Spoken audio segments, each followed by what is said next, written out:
At 4:17 a.m. this morning, a sealed federal indictment quietly hit the docket, authorizing emergency arrest warrants against the inner circle tied to the disappearance of Nolan Wells. Less than 2 hours later, surveillance cameras caught one of the primary targets racing through the terminal gates at Gulfport Biloxi Regional Airport, clutching a one-way ticket, wiped hard drives and thousands in liquidated cash before federal marshals intercepted him on the jet bridge. The mainstream story was that 18-year-old Nolan simply slipped off a luxury cruiser during a 4th of July holiday run. But every single person aboard that boat returned to their private docks, their gated compounds and their multi-million-dollar lawyers. Only Nolan was left behind in the dark ocean water. Now, subpoenaed cloud audio has finally surfaced, capturing the chilling command over engine noise, "Throw him off the deck and break the phone lock. Stop scrolling and pay attention to every single coordinate. If you look away for even 10 seconds, you will miss the exact timestamp where a $4 million alibi falls completely apart."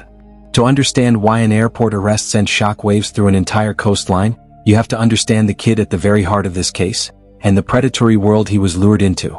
Nolan Wells was 18 years old. In his hometown, his name wasn't backed by trust funds, commercial real estate portfolios, or private coastal shipping terminals. It was built on sweat, discipline, and an ironclad moral compass that everyone in his community respected. A standout division-level wide receiver with a full athletic and academic scholarship waiting for him at Blackwood University, Nolan was the definition of a kid with everything in front of him. He was a state-certified lifeguard, a tireless worker from a blue-collar family, and the kind of son who never went a single day without checking in with his mother, Christine. In late June, Nolan was offered what looked like a golden ticket, a paid summer internship inside Vance Enterprises' Regional Maritime Division. The Vance family owned the town. Julian Vance, Marcus Sterling, and Carter Reed were the local golden boys, heirs to shipping dynasties, political dynasties, and high-powered criminal defense practices. To the outside world, their lives looked like an endless montage of luxury yachts, private jet terminals, and zero consequences. They brought Nolan into their circle under the guise of mentorship. But insiders reveal Nolan wasn't hired to learn maritime logistics. They hired him because they assumed a hard-working kid from a modest background would keep his head down, cash his paycheck, and look the other way while millions of dollars in unrecorded corporate wire transfers moved through shell companies and darkwater docks. They completely misjudged who Nolan was. While auditing shipping logs in mid-June, Nolan stumbled across an encrypted hidden directory detailing systematic corporate fraud and unregistered vessel operations running straight out of the bay. Being a kid of unyielding integrity, Nolan didn't stay silent. He confronted Julian Vance face-to-face inside a private university lounge. Witnesses reported the argument became so hostile that campus security had to clear the room. Threats were made. Within 48 hours, strange blacked-out vehicles began idling outside the Wells home at 3 in the morning. Nolan's phone started glitching. He was terrified, not just for himself but for his family. Then came the morning of July 4th. At 9:15 a.m., a custom blackout SUV pulled up to Nolan's driveway. The three heirs stepped out with broad smiles and open arms, acting as though the intense confrontation in the lounge was just a misunderstanding. They cornered Nolan on his front porch, offering him a deal. Come along for one final 4th of July run out to Horn Island, and they would hand him signed corporate release papers so he could transfer out of state and walk away clean. Nolan's mother stood by the doorway, her gut telling her something was deeply wrong. She begged him not to go. But Nolan looked her in the eyes and said, "Mom, if I don't go today, they will never let this drop. I have to get those release papers signed so we can move on with our lives. I promise I'll be home before midnight." That promise would haunt her forever. Horn Island is not an ordinary destination. It is a federally protected barrier island sitting nearly 10 miles off the Mississippi coast, completely isolated, uninhabited, and accessible only by private boat.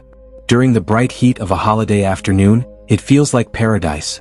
Hundreds of party boats anchored along the shallow sandbars, loud music echoing over the water, and crowds of college students celebrating under the sun. But when the sun dips below the horizon, Horn Island becomes a hostile, pitch-black void. There are no power grids, no cellular towers, no streetlights, and no land routes. The surrounding currents are deep, cold, and treacherous. Once the holiday flotilla clears out at dusk, anyone left behind is entirely cut off from the civilized world.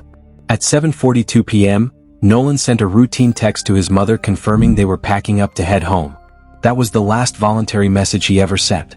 By 10:30 p.m., the 45-foot luxury cruiser tied off at a private slip on the mainland. The heirs walked off into waiting vehicles without a scratch. Nolan Wells was gone. The moment the cruiser docked without Nolan, the official narrative began locking into place. The story handed to the public was simple, sanitized, and carefully framed. Nolan had supposedly consumed too much alcohol, lost his footing near the stern, and slipped into the dark ocean wake while the boat was running at full throttle. They claimed his primary phone was lost at the bottom of the bay, making location tracking impossible. It sounded like a tragic open-water accident. But within hours, the first massive structural fracture tore through that story, leaving behind a digital trail that no high-priced PR firm could erase.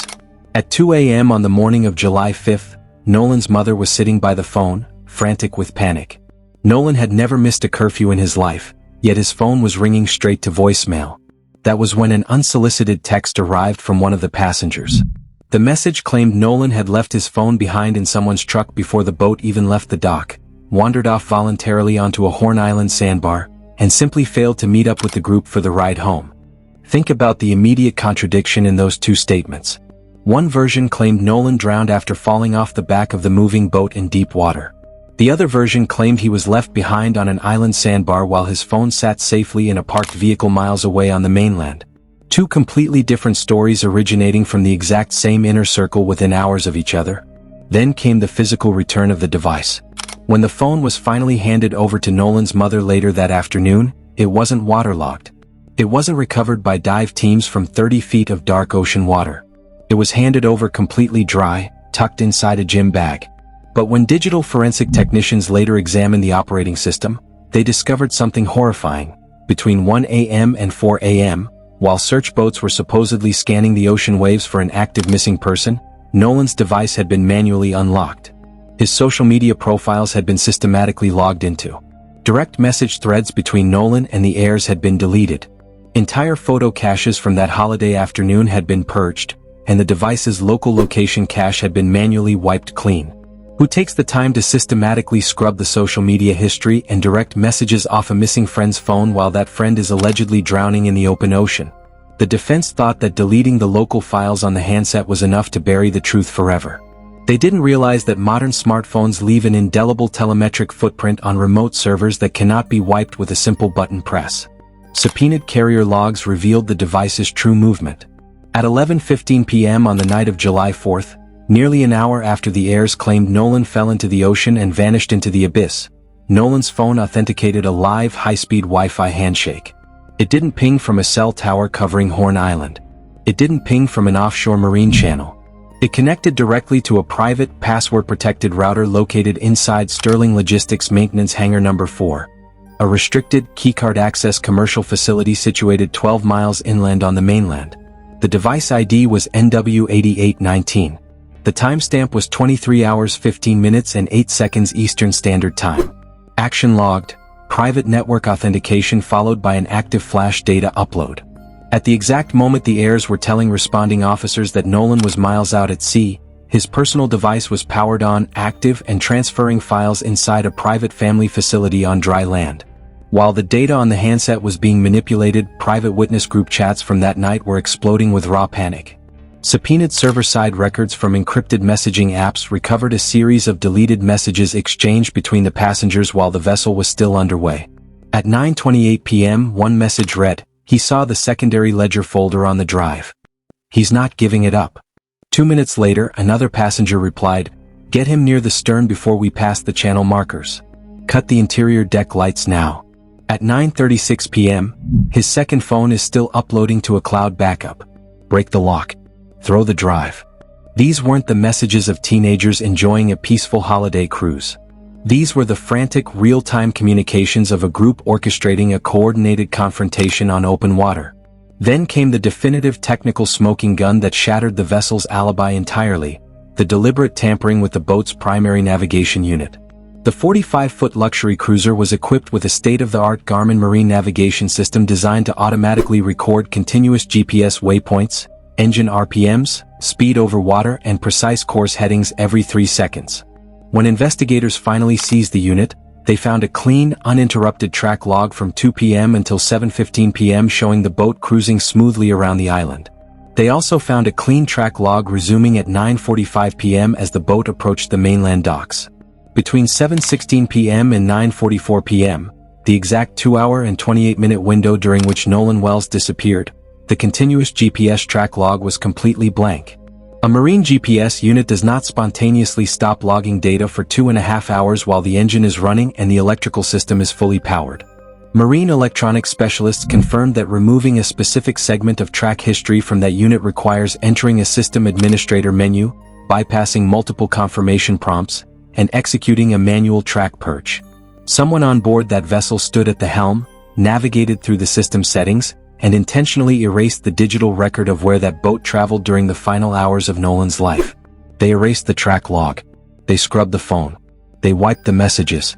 But every single attempt to cover their tracks created an unmistakable digital fracture that pointed directly to premeditated concealment. While the GPS unit sat stripped of its track logs, the physical vessel and the airwaves surrounding it were recording a catastrophic sequence of events that no manual delete button could touch. The first breakthrough came from subpoenaed cloud servers hosting an archived livestream.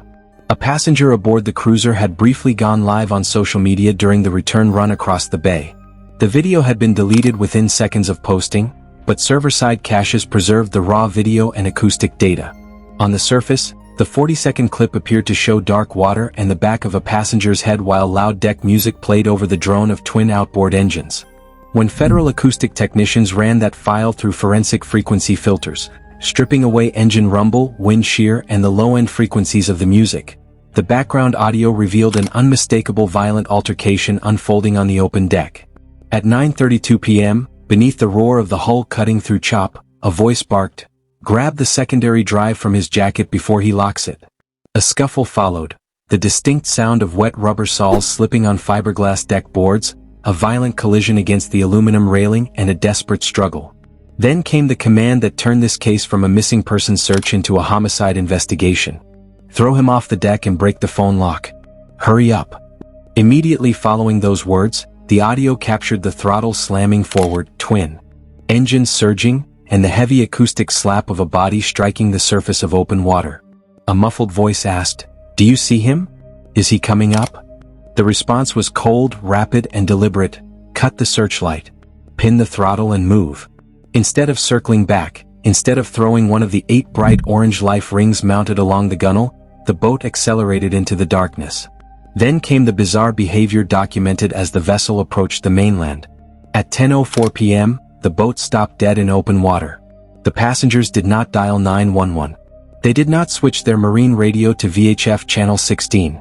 The international distress frequency monitored 24 hours a day by the United States Coast Guard. Instead, a passenger dialed a commercial, private boat towing dispatch service known as CTOW. The transcript of that emergency dispatch call dismantles any claim of a genuine marine emergency. The operator answered, "CTOW dispatch, how can I assist you tonight?" The caller on the vessel responded in a halting, nervous tone, "Yeah, we're at the west tip of Horn and our bilge pump stopped working. We're going down. We're sinking. Can y'all please come? We have a membership." The operator asked a basic operational question. "How far is the water coming up, sir? Can you give me a description?" The caller paused before replying, "Ankles. It's coming up. We're just sinking." Ankle-deep water in the rear cockpit of a 45-foot offshore luxury cruiser is a minor mechanical inconvenience. It is not an imminent hull breach. It is not a vessel sinking. When the dispatcher asked for a head count and inquired whether rescue authorities should be contacted, the caller grew defensive and evasive. "No, do not call the Coast Guard. We do not need the Coast Guard. Just send the tow boat." When asked who was aboard, the caller claimed there were no adults and gave vague, shifting passenger numbers. First saying like 5, then maybe 7, never once mentioning that an 18-year-old boy was missing in the pitch-black water miles behind them. Then the dispatcher pressed on their exact coordinates.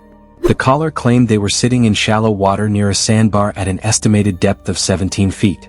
But simultaneous cell tower triangulation from the caller's mobile device told an entirely different story. The phone was transmitting from deep shipping lanes where the bottom measured over 31 feet. Why lie about your water depth to an emergency dispatcher? Because admitting they were in deep, open water would force dispatch to notify the Coast Guard immediately. Then came the nautical paradox that no maritime expert could rationalize: the anchor deployment. According to the caller's own admission, while the vessel was allegedly taking on water and in danger of going under, The crew threw out a heavy rear stern anchor. Anyone who has operated a boat in open water knows this violates fundamental marine safety. Dropping a stern anchor while a boat is taking on water locks the back of the vessel in place against the oncoming swell. It pulls the transom down, directly exposing the lowest point of the boat to following waves, which accelerates swamping rather than preventing it. You only drop a stern anchor if you want to keep the vessel locked in a fixed coordinate, or if you are staging a mechanical delay to create an alibi for why your boat was stationary in open water for nearly 40 minutes. As the tow dispatch recording concluded, the caller attempted to muffle the handset against his shirt before hanging up. But the high-gain microphone kept rolling. In the final seconds of the recording, cleaned up through digital equalization, a voice in the background shouted, "Damn it, Bart! Nolan's really dead now. Shut the phone off." They were not sinking. They were not fighting for their lives against an incoming tide. They were manufacturing a paper trail of mechanical failure to explain their timeline, all while refusing the very federal search and rescue teams that represented Nolan's only chance of survival. When independent investigators mapped the recovered vessel telemetry against satellite coastal overlays, the official timeline collapsed under the weight of physical geography. The story given to local deputies was straightforward. After resolving their mechanical issue, the boat ran directly back to the private slip at the Vance family estate to dock for the night. But satellite overlays revealed a completely different route, a calculated drop-off circuit weaving through narrow waterways, passing the Ocean Springs Yacht Club, curving past private residences, and making multiple unrecorded dock approaches before ever reaching its final mooring. Then came the single most damning anomaly on the map, the El Camino 30-minute blackout. At 11:44 p.m., the boat's navigational fix arrived at a dark, secluded canal junction along El Camino Road. 8 minutes later, the vessel made a sharp turn into Fort Bayou, returned to the El Camino bank and stopped moving entirely. For exactly 30 uninterrupted minutes, from 11:52 p.m. until 12:22 a.m., that 45-foot cruiser sat idling in pitch darkness. 30 minutes is not a rounding error. It is not a quick pause to check a line or secure a fender. In the middle of an alleged missing person crisis, half an hour of motionless silence in an isolated canal demands an explanation. Yet across every sworn statement, witness interview, and formal deposition, not a single passenger has ever uttered a word about what happened during that 30-minute window. Why did they stop? Who met them at that dark canal bank? What was offloaded from that deck before the boat continued to its final destination? To understand how a 30-minute blackout vanished from official reports, look at the physical estate where the boat docked at 12:45 a.m., and the tightly wound social dynasty shielding it. The waterfront estate belongs to a family with deep multi-generational political roots across the state, stretching back to former gubernatorial administrations and powerful private trusts. When local investigators examined the property's high-definition perimeter surveillance system, they encountered an impossible technical failure. The cameras had recorded the teenagers loading ice and gear with pristine clarity that morning, but the night footage covering the exact hour the boat returned without Nolan was conveniently missing, flagged as storage overwritten. The system had closed ranks. The responding patrol supervisor who took the initial missing person call shared direct family ties with the mother of a passenger aboard that vessel. The senior defense attorney retained within hours of the incident was a heavyweight with deep political PAC connections and direct personal ties to local municipal leadership. When Nolan's mother arrived at the marina, frantic for search teams to be deployed, she wasn't met with open communication from law enforcement.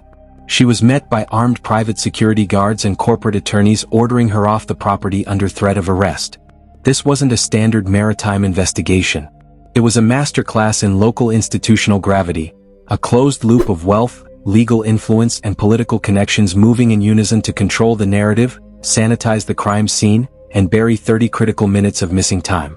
Days after the 45-foot cruiser returned to the mainland, Nolan Wells's body was recovered from the water. Before a thorough toxicological screen, histological analysis, or deep tissue examination could be completed, local authorities attempted to close the book, drafting a preliminary finding of accidental drowning due to alcohol impairment. The Wells family refused to let the investigation end behind closed doors. They retained independent forensic pathologists and commissioned a comprehensive secondary autopsy. What that independent autopsy revealed shattered the county coroner's narrative. The independent medical examiner issued an official finding. Cause of death, undetermined. Manner of death, undetermined pending further forensic testing. An undetermined finding on an alleged open-water drowning is not a neutral conclusion. It is a direct challenge to the official story. The independent postmortem documented patterned blunt force contusions across Nolan's upper shoulders, collarbone, and the base of his neck, injuries entirely inconsistent with a passive fall into water. More damning, microscopic lung tissue analysis revealed an absence of alveolar hyperexpansion and fluid volume typical of a conscious individual drowning in open sea. Nolan was incapacitated before he ever struck the ocean surface. When the independent team requested the complete state coroner file to cross-reference tissue samples, they hit a wall. Critical subclavicle soft tissue blocks were reported as degraded or unavailable, and the initial state autopsy was placed under an immediate protective seal, barred from public inspection or independent review. With local trust fractured, the legal landscape transformed from a quiet county inquiry into a high-stakes federal confrontation. Civil rights attorney Ben Crump formally joined the Wells family's legal team, alongside the NAACP's Office of General Counsel. This mobilized genuine institutional infrastructure, seasoned investigators, independent forensic labs, and nationwide legal resources capable of matching the heir's defense war chest. At the same time, members of the Congressional Black Caucus formally petitioned the Department of Justice and the FBI to initiate federal civil rights and maritime jurisdiction reviews. Because Horn Island is a federally protected national seashore and the incident occurred in navigable interstate maritime waters, local authorities no longer held exclusive jurisdiction over the evidence. The defense camp responded with aggressive legal maneuvers, issuing gag orders, citing grand jury secrecy rules, and deploying crisis PR firms to dismiss the independent medical findings as internet speculation. But the intervention of national civil rights organizations and federal oversight stripped the local apparatus of its ability to control the narrative. The battle lines were drawn. On one side, a sealed state report and a multi-million-dollar defense shield. On the other, independent forensic pathologists, federal authorities, and a grieving family demanding the unvarnished truth about how Nolan Wells died. Just as the defense believed grand jury secrecy and sealed state reports had bought them enough time to run out the clock, an unsealed federal exhibit blew the lid off the entire case. Surveillance footage quietly extracted from a commercial fuel dock's automated cloud backup captured an unidentified suspect at 10:52 p.m. on the night of July 4th, discharging a heavy canvas duffel bag and a fractured electronic drive into a private industrial incinerator behind Marcus Sterling's marine facility. The Inner Circle knew federal marshals had secured that footage. That single realization is what triggered this morning's 5 a.m. sprint to the airport terminal. Now you sit in the jury box. Was that airport run the panicked move of a terrified kid, or a calculated flight to evade a federal grand jury subpoena? How does a phone allegedly lost at the bottom of the ocean log onto a private Wi-Fi network 12 miles inland at 11:15 p.m.? And who ordered the manual deletion of 2.5 hours of continuous marine GPS logs while an 18-year-old was left behind in the dark? Drop your theories in the comments below right now. Audit the timestamps, examine the coordinates, and debate the evidence. Hit the like button, subscribe, and ring the notification bell, because we are monitoring the federal docket live, and Part 2 breaks the moment that master indictment is unsealed. Share this breakdown everywhere to keep #JusticeForNolan trending across the globe. Stay locked in.